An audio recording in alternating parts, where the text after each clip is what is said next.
if you're looking for one of the cheapest RTX 5070s out there, you might be looking at something like this, the ASUS RTX 5070 Prime. This is the base model Prime, and we're going to be testing this card out. We're going to test how it performs on stock, how it performs when we undervolt it, and even do some overclocking in it, and even do some noise level testings. But before we do all that, let's start by unboxing this thing.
Now, the ASUS Prime is a base model card designed to be sold at MSRP. We got ours for about $652 US equivalent. Now, the design of this card is pretty basic. It's simple, mostly black with some white accents, sort of like minimalistic with that big Prime branding embossed logo. Comes with a BIOS switch, performance and quiet. We'll test this out later. Let's proceed with performance testing, and we are testing this with Marvel Rivals at 4K high settings with DLSS upscaling turned on. First up is the stock configuration performance BIOS. For stock settings, we have a maximum temperature of 65.8 degrees Celsius. Now our ambient is at 20.7 degrees Celsius at the time of testing. Max junction temperature is at 66 degrees Celsius. Max clock speed is at 2110 megahertz. Max power is 238 watts, and the maximum fan speed is 1548 RPM. On our next test, we undervolted this card. Now, I'm not a tuning expert, but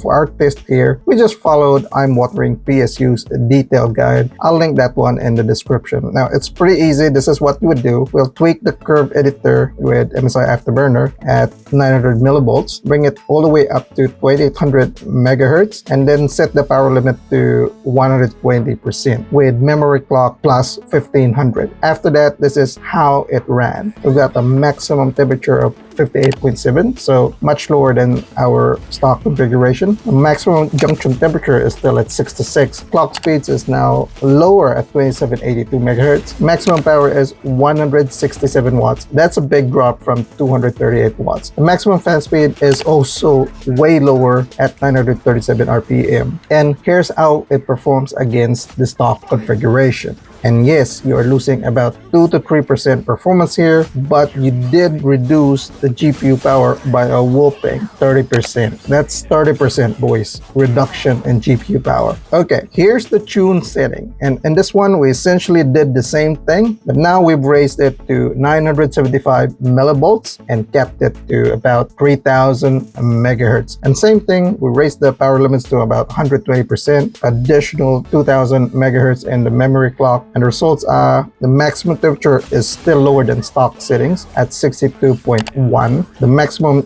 junction temperature is still at 66. Clock speeds is now at 2985 megahertz. Maximum power is at 206 watts. That's still lower compared to the 238 watts stock settings. Fan speed has risen to 1244 RPM. However, as I've said, it's still lower compared to stock configuration. In terms of performance, we gain about 4% in the average FPS and about 3% in the lows. However, yes, we did lose a bit in the 0.1% lows, but this comes with a reduction in power consumption by about 13%. And here's all three configurations side by side. Here's both BIOS settings of our RTX 5070 Prime, the performance and the quiet preset. Now, with the stock quiet preset, you get a much lower fan speed, which results in higher temperatures. When we look at the detailed readings from our hardware info, fan speed is only limited to 1052 RPM. We also see that the GPU power has also increased. Memory junction temperature is definitely much higher with the quiet preset. Our tune settings would have been the more practical route here if you want better power and noise levels. Okay, this is our RTX 5070 at idle. And this is how the RTX 5070 would run on when we're gaming at stock settings.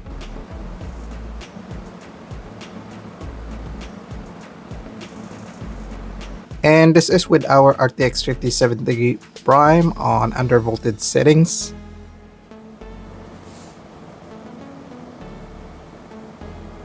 And this is how the RTX 5070 Prime would sound on our tune settings.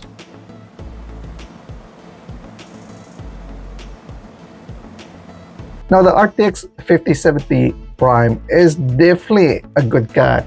That's if you're okay without any RGB. It has really good temperatures and it's pretty good in terms of undervolting and overclocking as well. It's pretty stable. When you do like proper undervolting, you can notice that it's really quiet compared to stock configuration. And one other factor you should also consider is with this card, there's a lot of people that think that ASUS is a premium brand, which I don't blame them. Now, ASUS makes all the ROG, the Strix products, and because of that, there's a halo effect. Now, if you have something like this, ASUS Prime, obviously this is like the base model, you will find, if you're going to sell this on the used market, you will find that this is probably easier to move compared to like other brands. And that's because how other people perceive it. There are a lot of people who would value the ASUS branding. So would I recommend this card? Definitely. If you can find one at a really decent price, you've got everything you need here. You've got a performance, you've got really good temperatures, and it's just a good package, provided that you're okay with the aesthetics. However, there is also one other card that you might need to consider, and that's the AMD RX 9070 XT. Now, technically, that's about $50 more compared to this card if we're just basing it on MSRP, which we know is not real. However, we did a video wherein we compared that card against this card, which had interesting results. So if you're keen on that, click this video right here, and I'll see you guys over there.